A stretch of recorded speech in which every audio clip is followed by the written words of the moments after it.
conference call. As a reminder, all participant lines will be in the listen-only mode, and there will be an opportunity for you to ask questions after the presentation concludes. Should you need assistance during the conference call, please signal an operator by pressing star then 0 on your touchtone phone. Please note that this conference is being recorded. I now hand the conference over to Mr. Prateek Jagtap from EY Investor Relations. Thank you, and over to you, sir. Thank you, Tanmaya. Good afternoon to all of you. Welcome to the Q2 FY25 earnings call of 3i Infotech Limited. The results and investor presentation have already been mailed to you, and you can also view it on our website at www.3iinfotech.com. To take us through the results today and to answer your questions, we have the top management of 3i Infotech Limited, represented by Raj Ahuja, Acting CEO. Raj will start the call with the business update. After that, we will open the floor for Q&A session.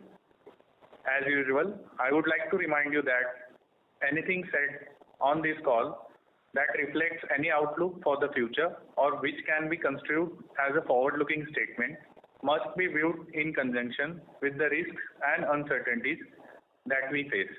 These risks and uncertainties are included but not limited to what we have mentioned in the prospectus filed with SEBI and subsequent annual reports that you can find it on our website.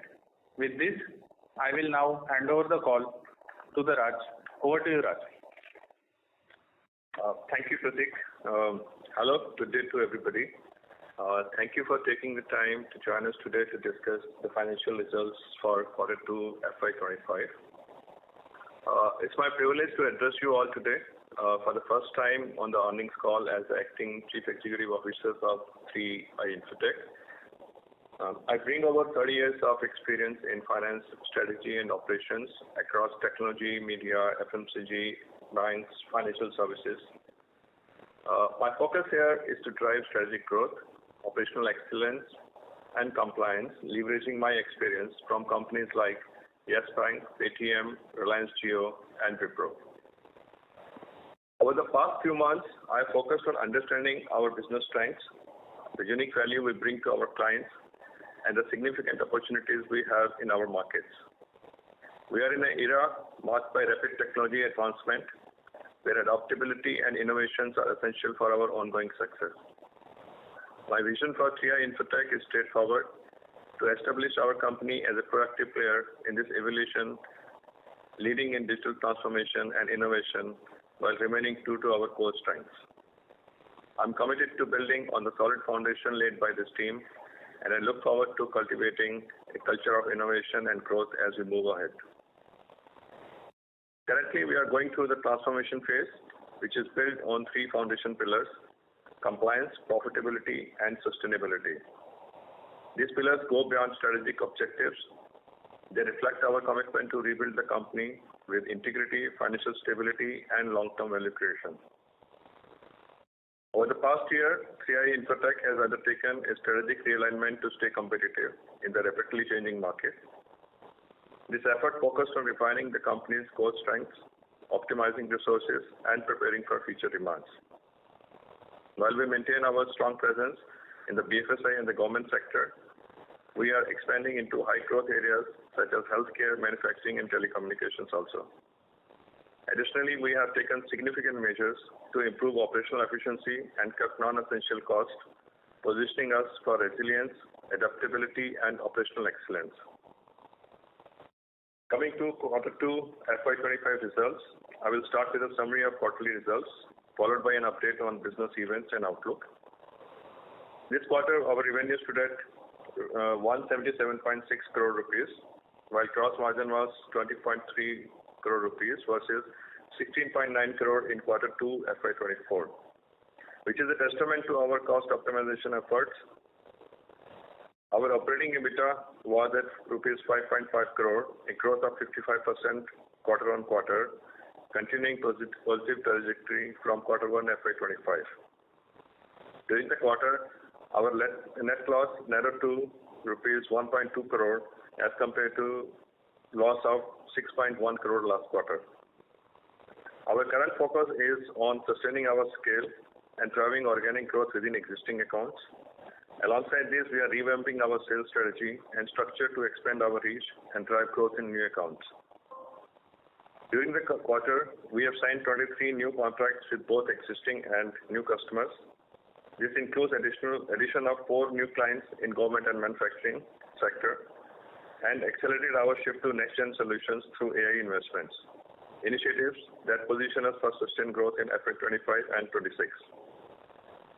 Coming to some of the quick business updates, as previously communicated through stock exchanges, we had received in principle board approval to divest partially or fully from the Railtel project, as it was a non-core B2C venture that would have required substantial investment and resources.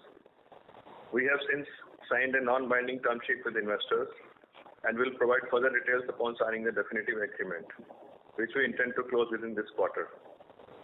Additionally, we have reprioritized our future tech product portfolio, focusing on selected set of products for the next 6 to 12 months, with plans to divest or close the remaining products. To further strengthen our leadership, we have recently restructured our management framework, and we are in the process of appointing some key management personnel this quarter. In terms of balance sheet update, we have effectively reduced our receivables by maintaining a strong focus on collection cycles and implementing rigorous follow-ups in the market. This will continue to be a priority area under direct management oversight. Furthermore, we have made appropriate provisions for legacy issues that may emerge following the completion of the audits. An update on forensic audit. So currently it is in its final stages, and we expect completion by Q3 FY25. Looking ahead, this year we anticipate a decline in top line primarily due to our strategic decision to exit some low margin and loss-making deals. However, as our growth initiative gain traction, we expect to see positive momentum by year-end, with fair growth projected to begin in FY26. Our EBITDA has already turned positive this year, and we expect this upward trend to continue, with a target for exit positive PBT for FY25. With this, I would like to stop here. Thank you for your continued support and trust. I will now hand over the floor to moderator for Q&A session.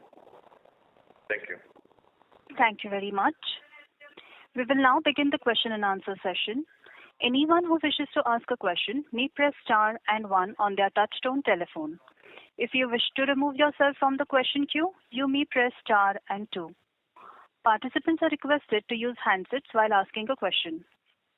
Ladies and gentlemen, we will wait for a moment while the question queue assembles.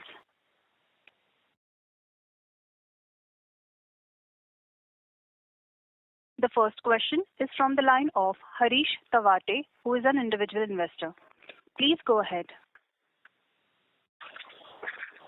आज जी आपकी company एक IT company होते हुए भी आप एक unrelated और non core business जैसे कि आरटीए का काम क्यों कर रहे हैं?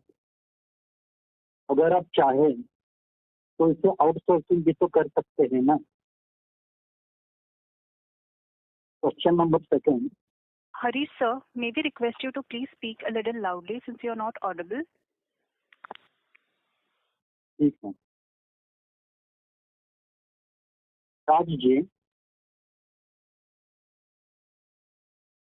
अगर आपकी कंपनी एक आईटी कंपनी होते हुए भी आप एक अनरिलेटेड और नॉन कोर बिजनेस जैसे कि आरटीए का काम क्यों कर रहे हैं? अगर आप चाहें तो इसे आउटसोर्सिंग भी तो कर सकते हैं ना. Question number 2. अगर कंपनी का ग्रॉस प्रॉफिट मार्जिन 20 to 30% की रेंज में नहीं आ रहा है, तो फिर कंपनी का नेट प्रॉफिट मार्जिन 10 to 20% की रेंज में कैसे आ सकता है? तो फिर क्या मैं इसका मतलब यह समझूं कि कंपनी के पास प्राइसिंग पावर बिल्कुल भी नहीं है? Question number 3. अगर आप अपकमिंग गाइडेंस देने में इसकी चाहत रहे हो, तो फिर क्या यह समझा जाए कि आपका कंपनी की ग्रोथ को लेकर सेल्फ कॉन्फिडेंस कम है? क्योंकि कंपनी के फंडामेंटल की वजह से और आपकी कंपनी को ग्रोथ को लेकर गाइडेंस न देने के कारण शेयर प्राइस में गिरावट का माहौल बना चुका है और आज के तारीख में शेयर प्राइस ऑल टाइम लो के आसपास है। क्वेश्चन नंबर 4 ने आपको एज ए सीईओ के तौर पर नियुक्त किया। उसके बाद आपने Q1 FY25 और Q2 FY25 में EBITDA पॉजिटिव अनाउंस किया। फिर भी मार्केट में आपको चेयर अप नहीं किया, तो फिर क्या मैं इसका मतलब यह समझूं कि मार्केट को राज्य का लीडरशिप पसंद नहीं आया? और लास्ट क्वेश्चन नंबर 5, जिस तरह से आपने प्रीवियस मैनेजमेंट में जो कुछ भी चेंजेस किए थे, जैसे कि CMO, COO, CFO, statutory auditors, ठीक उसी तरह से क्या आप आने वाले दिनों में CFO और कंपनी सेक्रेटरी और इंटरनल ऑडिटर, मतलब के ट्रेडर्स एंड एसोसिएट, इन दोनों को भी चेंज करेंगे? That's all for my side. Okay. Thank you, Harish ji. Quite good questions, and I'll have to think about how do I answer some of these questions, difficult questions. Let me go question by question. First question was on our RTA business. RTA business, we actually had set up as a start of this company as a RTA company only, and that business has continued for the last so many years. Actually, we have no plans to get away from this business, because this business is part of our BPO services businesses, BPO and KPO, which we normally give to our clients. RTA is sort of a KPO for the share transfer activities. It's a good profitable business with a good margin as of now. We have not shared separate numbers for this business, but this is a good profitable business for us, adding almost like 4 crore to our contribution margins. We actually have, with the recent changes in the stock exchanges guidelines, we actually have a lot of growth prospects for this particular business, and we really want to do investments in this business with our approach to a lot of professional associations which manages the client's RTA business. We are working on improving and upgrading our RTA platform. We are working on a GTM strategy, and we actually want to play a very active role in RTA. We see this as a subsection of our BPO business, and we continue to develop on this line because it's a good growing regulated and profitable business for all of us. Second question was on the gross margin.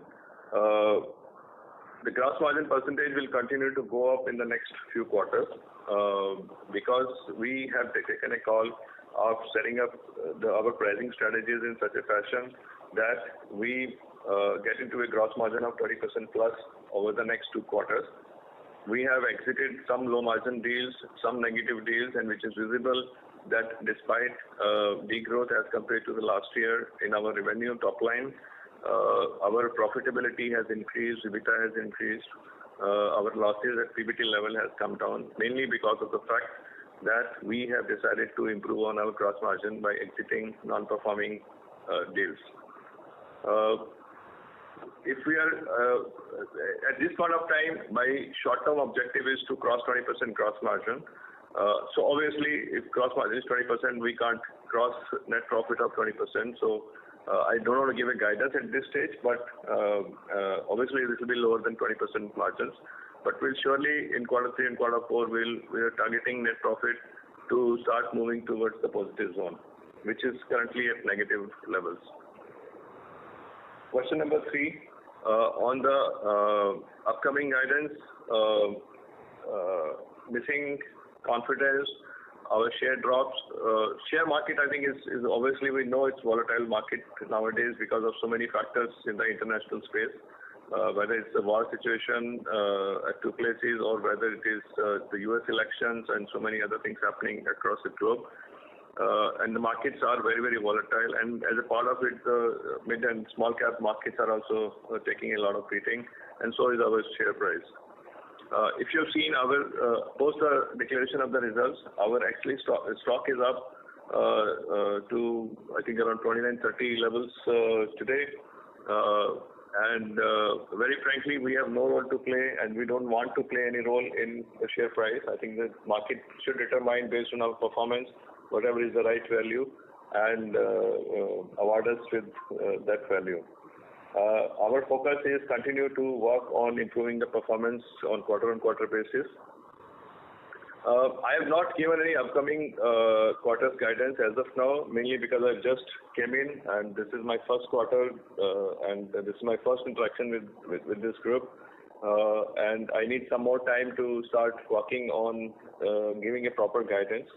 As of now, the guidance which I have given earlier through the AGM as well as through this today's call and our press releases, that we are expecting this revenue trend to continue for the next 2 quarters. We are not going to degrow further from this level, neither we are going to be very, very aggressive in the sales pipeline because we are readjusting our sales strategy at this stage. By building up the complete GTM strategy afresh, by getting good senior leaders at that in that space, and redefining our geography strategies, product strategy. So this will take us around 1 or 2 quarters more to stabilize everything. And till then, we are holding fort on the existing business what we are having.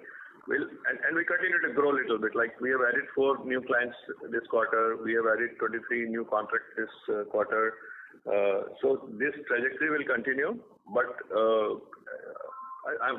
my guidance is don't expect miracle for the next 2 quarters as far as the top line is concerned. So we will continue to be growing slowly and steadily from here onwards. Question 4 about my joining and market reacting to my joining not so positively. I think share markets and everywhere else, the investors look at the performance and not at individuals. I don't think that since I've come, the share price will react positively and share for me. I think they will like to wait for 2-3 quarters and they will see whether I'm able to deliver performance or not, and then I'm sure the share markets will react according to the performance. I'm not expecting either a positive pat on my back or the negative till I am able to prove that the performance can be sustained. On the last question on the CXO changes, there were some CXO changes which was done in the previous quarters, which was part of the whole repositioning and reshuffling of the management team because of the performances, especially in the last 4 to 6 quarters. And the board obviously has taken the calls what they felt was good for the progress of the company. We have no plans, and other than the top management which had gone in quarter 4 and quarter 1 beginning. Other than that, we have not induced any exits from the company, any CXOs from the company. They were all part and parcel of the original management leaving us, and including the CFO who left us of his own for his own personal choices, and not we have exited him. And similarly, we have no plan as of now to replace any other senior management or any other auditors. We have already, replaced our auditors who have resigned of their own because of the pressures what we had on cost optimization, and we had wanted some kind of a reschedulement of fees which they were charging us, and they have shown their not so much of eagerness to drop the cost. We had to change our auditors. But we are not going to compromise on the quality what we have been having in the audit because of the fee drops and other things. So that you all rest assured. I hope I am able to answer your questions. Sure, sir. Thank you very much. Before we take the next question, we would like to remind participants that you may press star and 1 to ask a question. The next question is from the line of Shrikant Kamath, who is an individual investor. Please go ahead. Hello? Hello, can you listen to me? Hello? Mr. Shrikant, I would request you to please speak a little louder because your voice is not audible. Hello, can you listen to me? Hello, can you listen Yes, to me? sir, please go ahead with your question. Okay. Sir, a very good result because you have come EBITDA profit. Congratulations to your team. Hello. My question is why the current assets, are much lesser than the current liabilities. Current liability is very large because of one-time legacy issue, 165 crores. What is this legacy issues, 165 crores on current liabilities?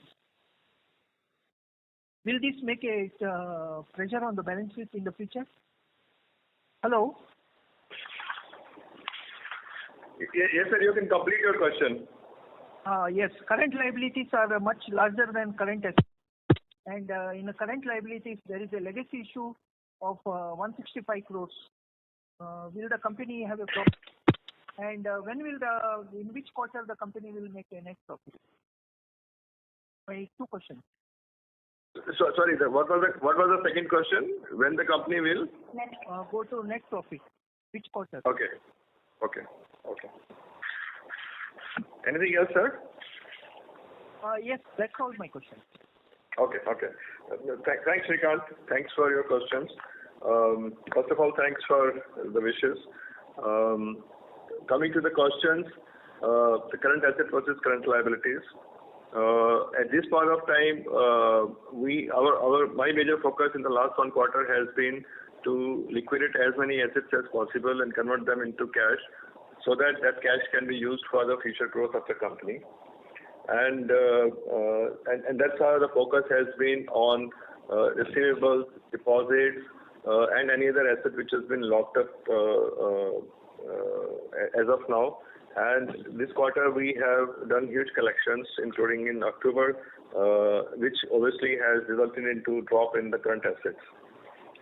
As compared to that, current liabilities stands good. The RailTel liabilities is a major liability out of this, which is swinging this whole current liabilities versus current assets mismatch. And RailTel, we are trying to discuss on the payment plan for the RailTel commitments as of now, along with our new investor, which obviously will share the details in a couple of weeks from now, and that liability will get squared up with the introduction of the investor who is going to fund this previous liability exposure. In addition to that, we have normal liabilities. We have some overdues which we are reviewing. We have tightened the process of payments to the liabilities because we wanted to review each and every liability before we make payment after this change in the management. So they're all part of the special audits which we are conducting in the transactions of the previous management and the previous vendors. And that's why there's a slowdown in payment to the vendors because of this extra check and balance which we have introduced to make the payments to the vendors. I think this situation should get corrected with RailTel and with old vendors getting paid. I think quarter 3, this situation will come back to normalcy. On the net profit side, my expectation, my target is obviously quarter 3, but I'm not sure as of now.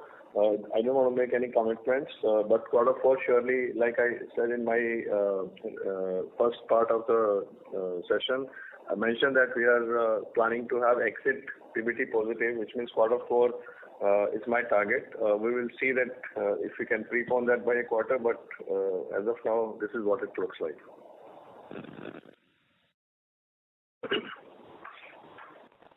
Okay, thank you, sir. Thank you. Thank you, Srikanth. Thank you very much. We would like to remind participants to press star and 1 to ask a question. I repeat, you may press star and 1 to ask a question.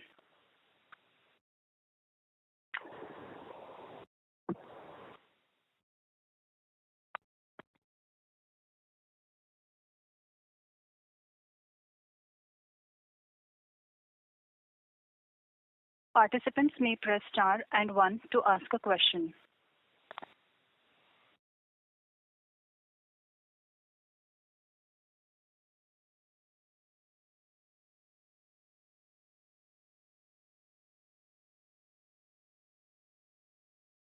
The next question is from the line of Shrikant Kamath, who is an individual investor. Please go ahead. Sorry, again, I had one more question. What is the current cash balance in your balance sheet, the company? Is it 45 crores?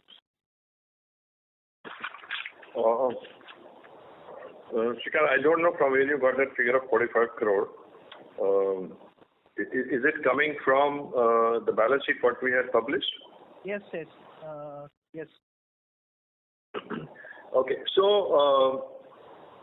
our current balance put together is almost 50 crore. But I must say that most of this balance, a big chunk of this balance is with the banks as deposit against our facilities for availing the bank guarantees and other deposit which we have to give as a part of our government business. So if you really ask me, liquidity wise, I think we are like say roughly around a 1 month of working capital as of now. We have the cash balances. Rest all is mostly linked to our deposits with the banks as a lien against the bank guarantees and other limits what we avail from the banks. Sir, one more question I have. Will the company face any problem running late, paying cash crunch in the future? Yes and no. And I'll give a loaded answer here because we have seen like a fluctuating cash requirements versus the fluctuating cash collections as of now. During the month, we are able to fulfill all our liabilities, including regulatory liabilities and everything else. The challenge what we are having at this point of time is the mismatch of collections versus payments on a day-to-day basis.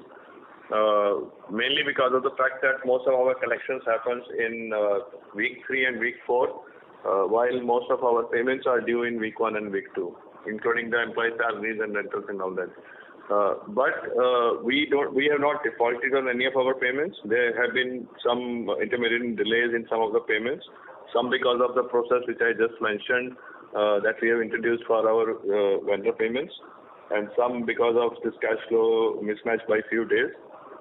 But broadly, and we are not defaulted. I think I'm repeating this straight. We have never defaulted on any of the payments. There may be some delays, but there has been zero default in our payments as of now. One more question. What is the net debt you have now in the company balance sheet? Net debt. Is zero debt of company? Zero debt? Yes. So our company is a zero debt company. We don't have, other than small lines in some geographies, we don't have any bank limits as of now. So there's a zero debt company completely. For the next 1 or 2 quarters, my focus is basically to liquidate all investments wherever we can convert them into cash, including our intangible assets, including whatever product businesses we have done the investments in the last 3 years or so. And so basically make the balance light from the assets point of view. Current assets and liabilities I have already mentioned. Focus will continue to be that how do we cut down our DSOs, our receivables levels, and convert them into cash faster than earlier, and continue to settle the current liabilities, which is mainly the vendors' payments. I think quarter 3 we should get stabilized, so current liabilities will also get stabilized. So this is the plan as of now for the balance sheet. Okay, thank you, sir. Thank you. All the best. Thank you. Thank you, sir. Thank you very much. The next question is from the line of Anurag Singh, who is an individual investor. Please go ahead. Hi, am I audible? Yes, Mr. Anurag. Please go ahead with your question. My first question is the current liability of about 57 crores. Is that primarily because of the royalty project, or does that also include the Mr. Anurag, may we request you to please speak clearer?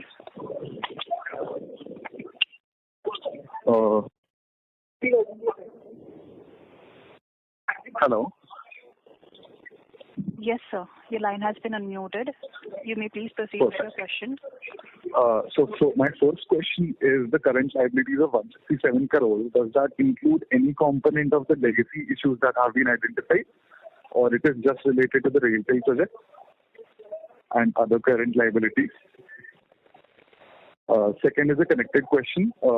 If so, there was some news about some funds being generated or raised for the railway project. Could you just explain on this a little? Railtel project, coming first to that is, first of all, thanks Anurag for asking the question. On the Railtel project, I will not be able to give more information at this stage because we are still in the process of negotiating our definitive agreement, and more details I'll be able to share only after signing those agreements.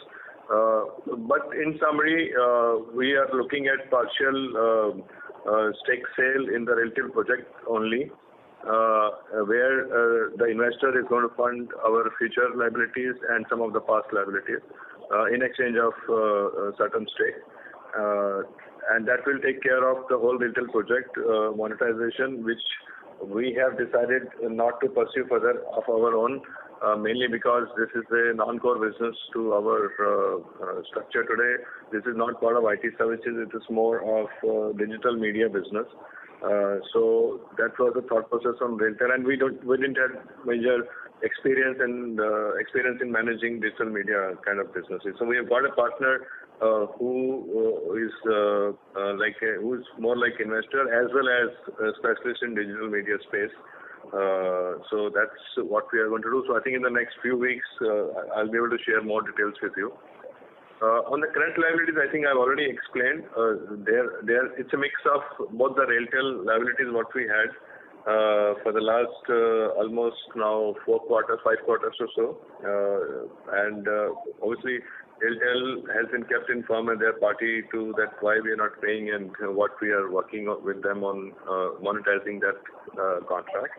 Other than that, which I mentioned, the current liability is also on a higher side, mainly because of this extra checks and balances which we have created for the vendor payments as of now, plus the small mismatch of the cash collection sources. So it's a mix of 2-3 items which should get stabilized in this quarter.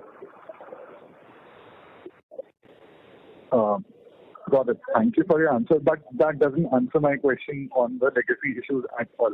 So are you saying that we've not accounted for the legacy issues at all in the reports that we published till now? As of now, whatever legacy issue internally we have been knowing, those have been fully provided for. I'm not expecting any major surprise because of the legacy issues.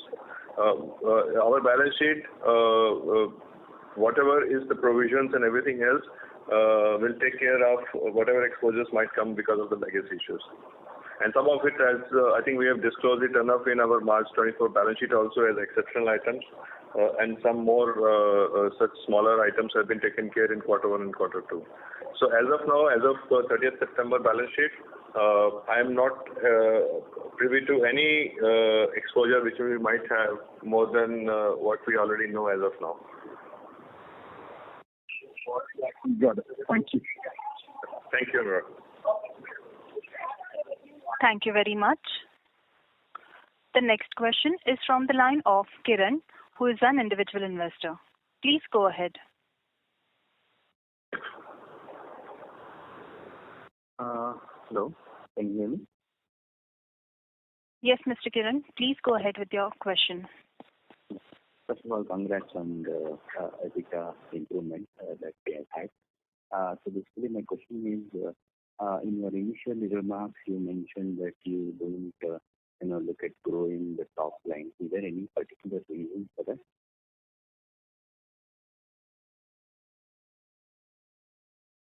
Okay, so you have any more questions, Kiran, or shall I answer? Yeah, I think so. Thank you. Okay. On the growing top line, like I think I mentioned that this particular year we want to do the full transformation as well as the prioritization of our approach to the go-to-market strategy. We have been working on finalizing what product I want to focus on, what geography I want to focus on, and what kind of team I need to deliver that. And that's why we have taken some time. We have not stopped the growth, like I mentioned earlier. We have added contacts and we have added clients, but we are not aggressively pursuing new clients till we are very clear that which path we want to take.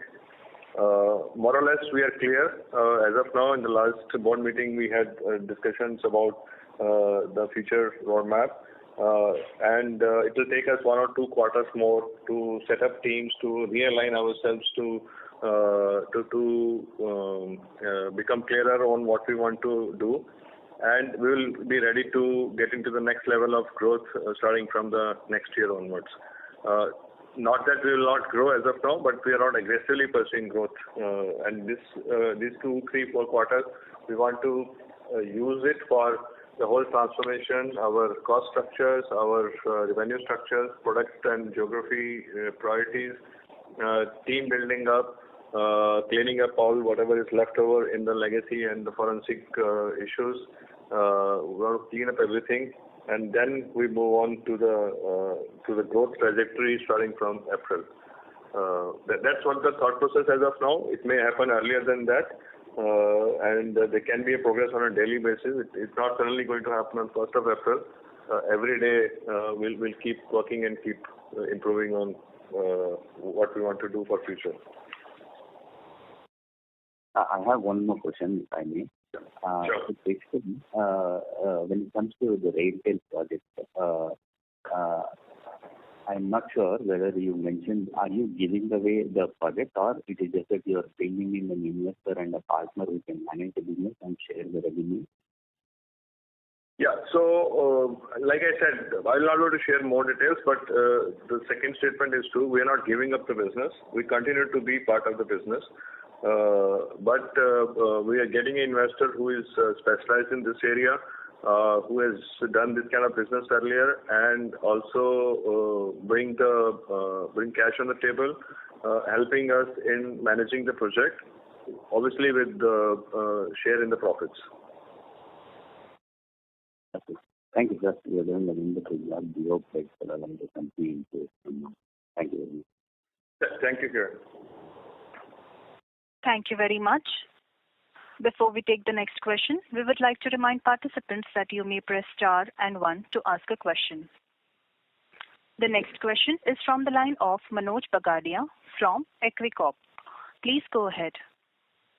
Hello, can you hear me? Yes, Mr. Manoj, Yes, please proceed with your question. Yeah. Thanks for the opportunity, sir.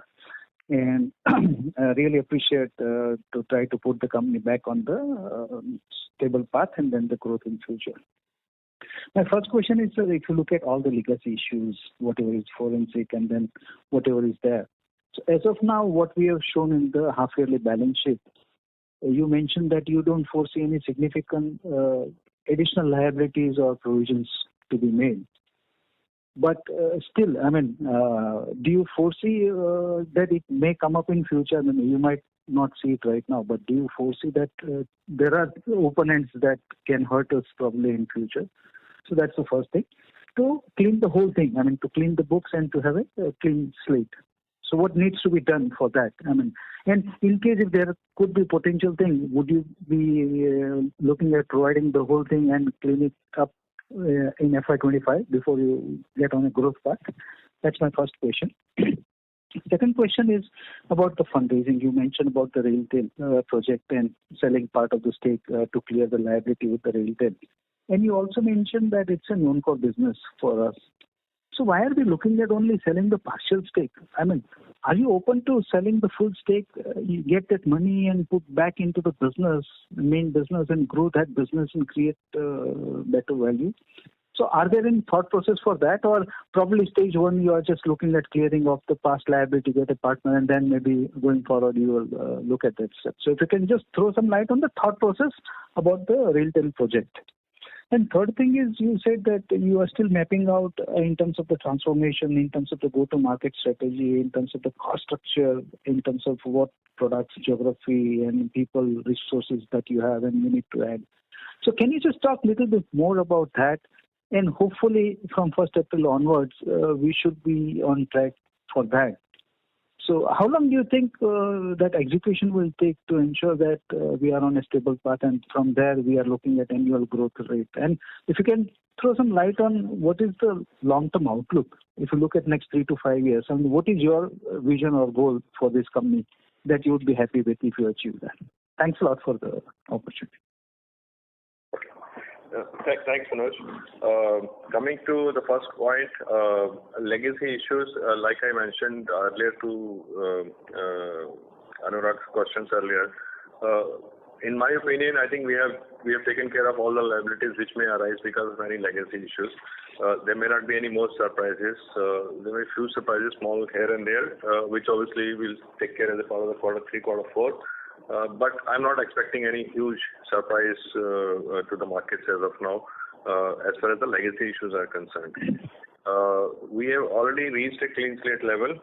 We don't want to overdo provisioning, just for the sake of it, just to like say have a clean slate. We don't want to do over provisioning. So whatever we could estimate at this stage, we have done enough of that, and that should be sufficient for us to take care of any of those issues. For the future, your question was that what we are doing to ensure that this kind of thing doesn't keep getting added over a period of time, and it's a one-time activity. And so what we have done is we have taken a cutoff of 2021, where anything prior to that we have covered as a part of the legacy issues. And anything after that, we have done a lot of work in terms of going through the past 3 years. We have cleaned up everything as a part of our business. That's not a special legacy audits or forensic there. As a part of our internal checks and balances last 3 years, whatever the assets and liabilities has been created, some of which we have shared as a part of the Future Tech, RailTel projects and all that. We have been cleaning that up, and we are trying to monetize as much as possible of those investments, especially things which we felt was non-core, and we don't want to invest energies and resources in that.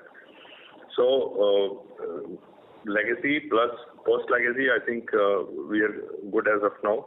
I think quarter 3 we'll finish all these activities. The final last stretch is left in the forensic audit. But we know that what is going to come out of that report, and that's how we have provided for whatever we could. On the RailTel monetization, you are absolutely right. We internally have said it's an non-core business, and we have, like say, we could have exited fully into this rather than partially. But this is a government project where we have, like say, been party to it, and investor also wanted our skin in the game because we have been front-ending that with the RailTel as a customer. We know the history. We are the lead bidders over there, and we had won in our name there. So we couldn't have replaced us with anybody else without going through the retendering and other processes, which would have dilated the value of the project. So we had to stay in that project. We had to be active participant, but we needed somebody who can help us in the execution piece, and that's where the investor role comes in. Does that mean that we will not do similar projects like RailTel? If our association with this partner gets stronger and we are able to get more confidence as a separate, this RailTel project is in a separate entity, we might continue similar projects in that entity using our partner. But as of now, we have not thought through after RailTel what in that particular entity. So that's on the RailTel piece. In terms of transformation, yes, I think I've said that quarter 3, quarter 4, most of our work will be over and we'll be ready for taking 3i to the next level starting from next financial year. This year is more going to be transformation and cleanup year for us. Next, very frankly, like next 3 to 5 years, it's a little difficult for me to put any targets at this stage because my focus in the last 1 quarter has been to understand 3i and set up my strategies, and the next 2 quarters is going to be more on execution of those strategies. By I think quarter 3 and quarter 4 beginning, I'll be able to fix up my long-term strategic plan with the help of my management team, because as of now, some members of management team, including my CFO, is also missing. So once we have the full management team, once we have done the basic transformation, I think I'll be ready to have a look at the long-term strategic plan. And by quarter 3, I think in the quarter 3 investor call, we might see that if we can give you a proper full guidance on the future at that stage. So I'll need some time to come back on this topic. Just one question on the transformation part and then getting the right talent. Are you confident that we'll be able to attract the right talent, what we need for the future growth? So one is about talent, and second thing is about investments. Do you foresee any significant investment to be made in the business for the future growth? And if it is, then if you can just give the idea what you need, and then is there going to be some cash flow and then some other ways to fund those investments?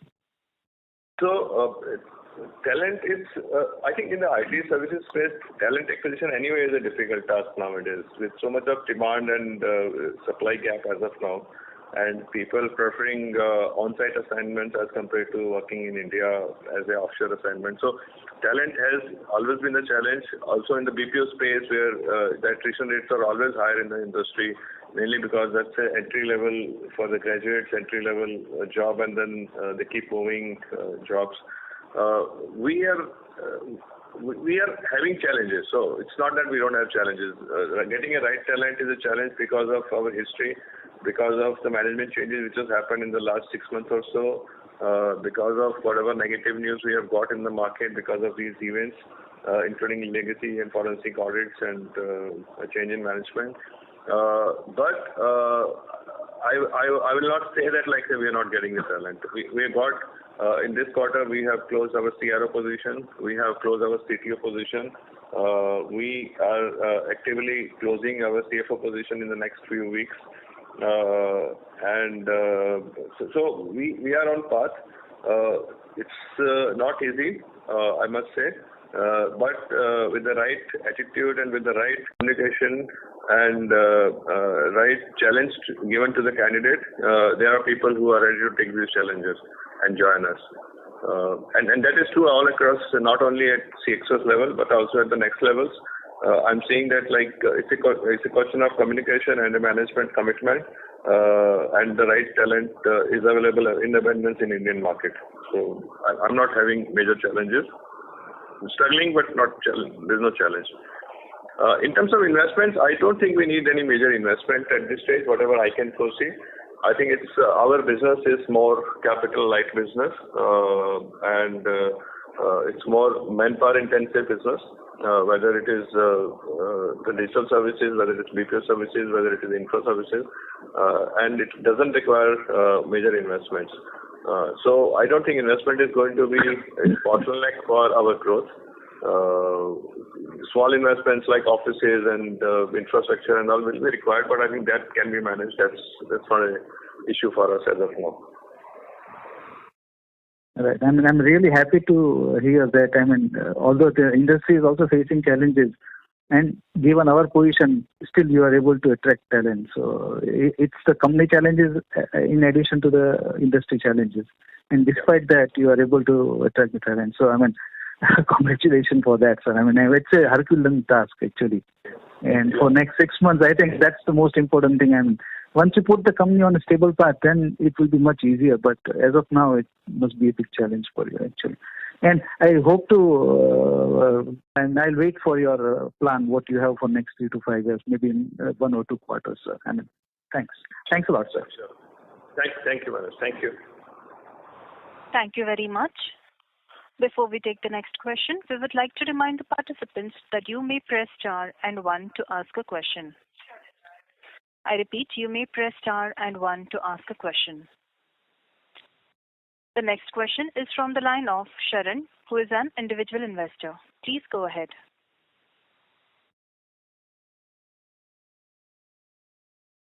Mr. Sharan, your line has been unmuted. Please proceed with your question. Yeah, can you hear me now? Yes, Mr. Sharan, please proceed with your question. Yeah. First of all, congratulations on showing positive EBITDA. I have a few questions. How will you manage or improve your working capital requirement? Because you said you have working capital for 1 or 2 months. So how will you manage your working capital requirements? In the same line, do you have any plans to infuse more capital? I know you had said you don't have, but apart from infusing more capital, are you planning to invite any promoter stake in the company?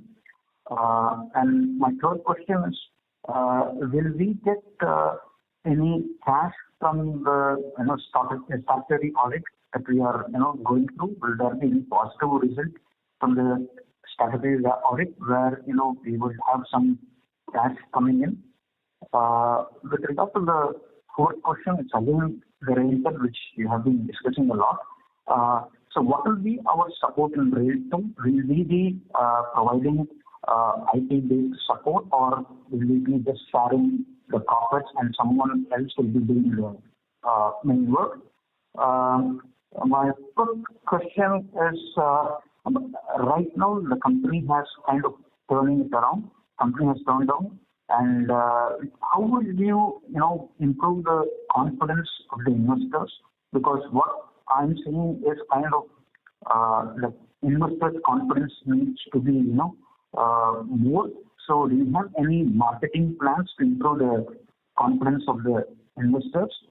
And sixth question is, there are many subsidiaries in Thailand which is not kind of a question mark on its ongoing concern.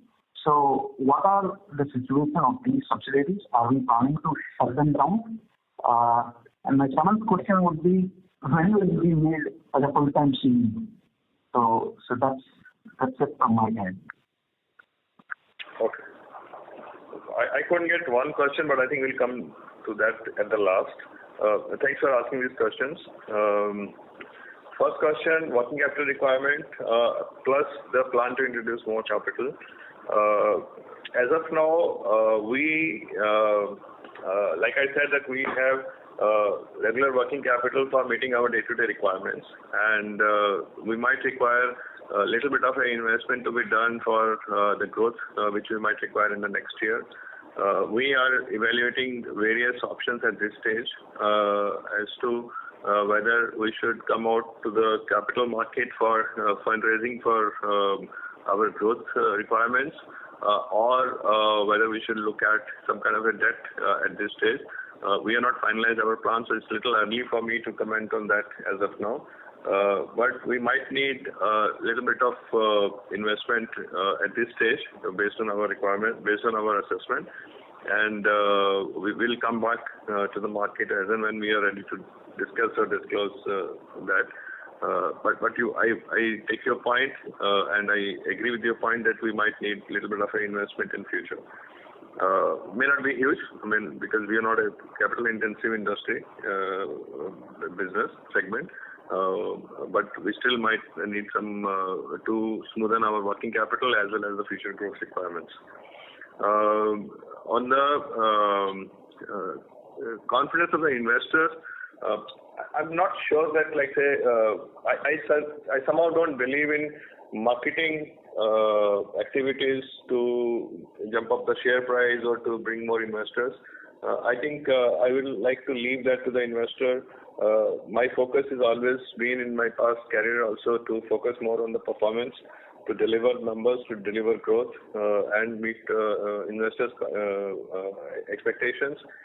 Once you do that, automatically, I think market will start recognizing you in few quarters, if not immediately. And that's what my style is. And I like to show more performance, and then you evaluate my performance by going to the share markets and helping me increase my price, rather than me trying to do anything to bring more investors or bring the prices up. We don't have any promoter, like you know, so we are completely held by the retail investors and some couple of institutional investors. And we have one old largest investor as of now, what we would have seen it. So from that point of view, there is no discussion on increasing investor stake or bringing a promoter there. As of now, there is no discussions around that. On the subsidiaries, yes, there is a plan. So like when I said there is a transformation, I didn't touch upon that topic, but we had huge number of subsidiaries, almost 30 odd subsidiaries, and across the globe, India,